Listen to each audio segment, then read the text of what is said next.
ازيكم عاملين ايه يا حبايب قلبي؟ كل سنه وانتم طيبين، وباذن الله فاضل يومين اهوت على العيد. ربنا يجعله عيد سعيد عليكم وعلينا وعلى كل المسلمين اجمعين. طبعا مفيش بيت طبعا مش بينظف طبعا عشان العيد وكده وكل سنه وانتم طيبين. كل الناس دلوقتي بقى ايه، بتنفض وبتغسل وبتعمل كل حاجه. فاحنا بقى ايه، يعني زي ما انتم شايفين اهو، بننضف كده ايه، بنغسل الحيطان بتاعتنا، بنغسل حاجتنا عشان تبقى كل حاجة نظيفة في العيد، عشان لما مثلا حد يجيلنا، اخواتي هيجوا كده يعيدوا عليا، يبقى بيتنا نظيف كده وكل حاجة فيه حلوة. ماشي كده ايه، زي ما انتوا شايفين انا عندي كده الطرقة بتاعتنا فيها سيراميك، زي ما انتوا شايفين كده بنغسل فيه انا وامير. لازم الحاجة تكون نظيفة والكون يعني كل حاجة تكون نظيفة وكده. ففضلنا بقى نغسل فيه انا واميرة كده بعد ما فطرنا. قلنا نعمل شوية ايه، نشاط كده، لان بصراحة احنا بنفطر وبعد كده جسمنا بيهمت كده، وتحسي كده ان انت مش عايزة تعملي اي حاجة.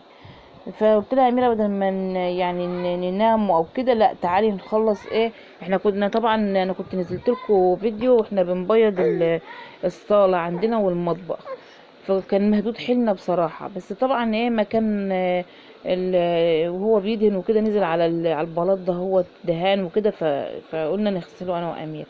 هنا بقى ايه، كان طبعا ايه الروتين اصلا، عشان احنا هنعمل الحمام و الحمام وشوية حاجات كده في المطبخ، التلاجة والحاجات دي عايزة تتغسل. فكنت بعمل الروتين ده.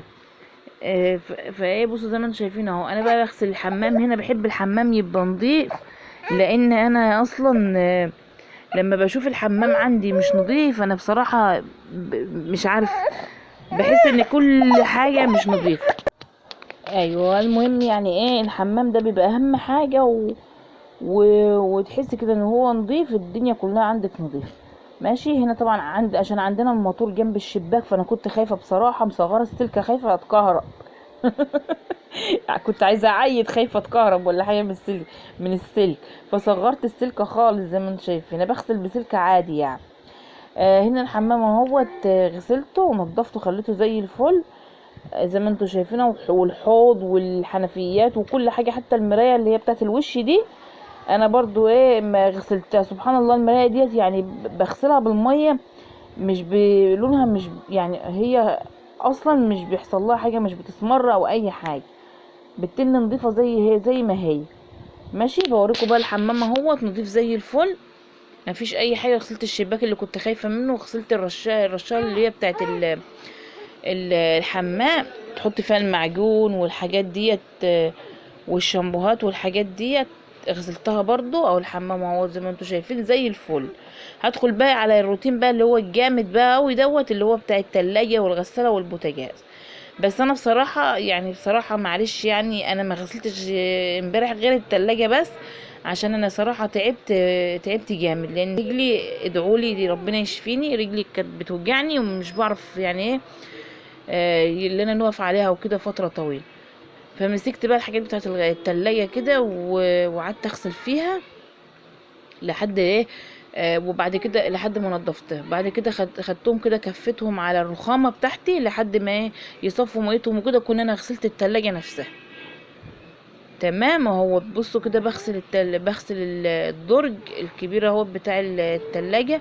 انا اصلا حطيت فيه شوية كرول، عشان الكرول اصلا بجد بينضف الحاجة خالص. لو فيها اي حاجة بص تلاقيها ايه، طلعت وكده يعني. اهو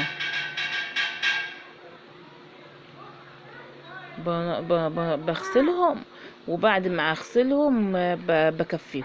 هنا بقى جيت ايه على التلاجة، بصراحة يعني حاجات متلجة في الفريزر معرفتش اطلعها، بس ابتدت تفك شوية. وقلت ايه، عم اغسل التلاجة والباب اللي تحت ده هو تكون الحاجات فكت سنة يعني عبال ما غسلته. بصوا بقى وشوفوا التلاجة عاملة ازاي. بصوا هو بصراحة طب يعني ايه يعني معلش يعني، هو لو ايدينا على طول في انا بصراحة انا كان عندي تلاجة، ما كنتش ايه، مش هكدب اقول كل يوم كنت بمسحها وكده، لا. لما هملت فيها بصراحة باظت، وكانت ما كانتش حلوة يعني، وما كانتش نظيفة. دي بقى على طول ايه، كل ما أميرة تخش تغسل المواعين على طول تمسحها، وتمسح البوتاجاز كل يوم. لازم البوتاجاز، ولازم لازم التلاجة، عشان يتم نضاف كده على طول. ماشي اهو. كده احنا غسلنا ايه، غسلنا الحاجات بتاعت التلاجة وصفت ميتها. وانا اصلا كمان بعد ما صفت ميتها انا كنت ايه، يعني مثلا انت لو مش مسحتها بحتة بتغسليها يعني وكده، بتاع القماشة اللي عندي دي. يعني مش كل، يعني انا مثلا انا بعمل ايه، مش كل يوم بغسل التلاجة اركبها طبعا، بقى كده، اركبها ومش كل وارجع يوم الحاجات اللي انا طلعتها، بطلع المربى اللي فيها والجبن وكده، لا والحاجات دي كلها بمسحها. في التلاجة.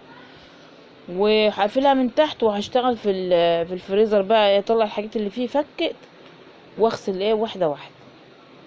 طبعا اميره بتحط الخضار والحاجات بتاعتنا في السبيته الصغيره اللي كنت وريتها لكم برضو قبل كده، كنت اشتريتها من السوق عشان احط فيها الطماطم والبطاطس والحاجات دي.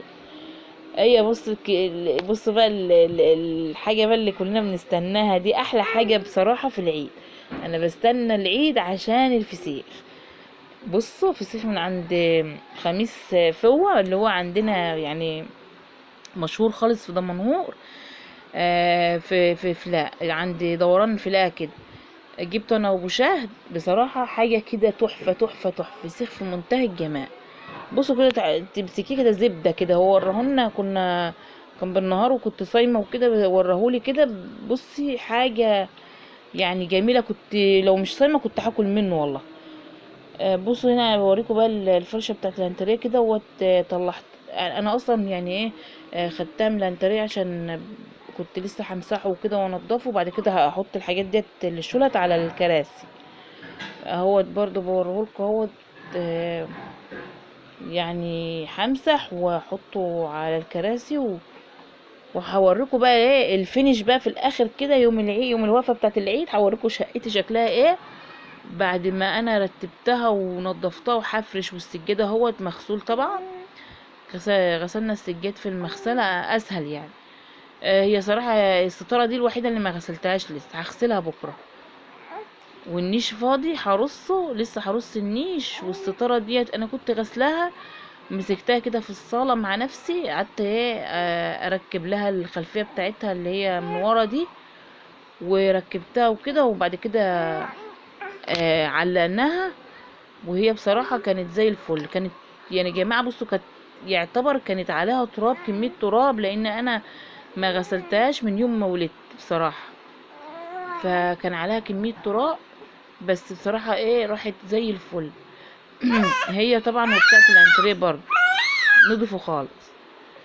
وكده يبقى كده ايه، ده الروتين اللي انا عملته بعد، يعني بصراحة بعد عذاب تعبت بصراحة. وهوريكم الشقة لما تتفرش، وهوريكم كل حاجه. بس بالله عليكم ما تنسوش تعملوا لي لايك وتشتركوا في القناه بتاعتي وتفعلوا الجرس. وبالله عليكم يا جماعه، اللي ما بيظهرلوش مني اي حاجه يلغي الاشتراك بتاعي ويشترك تاني من اول وجديد، ويفعل الجرس عشان يوصلوا مني كل جديد. وكل سنه وانتم طيبين، وربنا يجعله عيد سعيد عليكم يا رب، وعلى الامه الاسلاميه كلها بخير.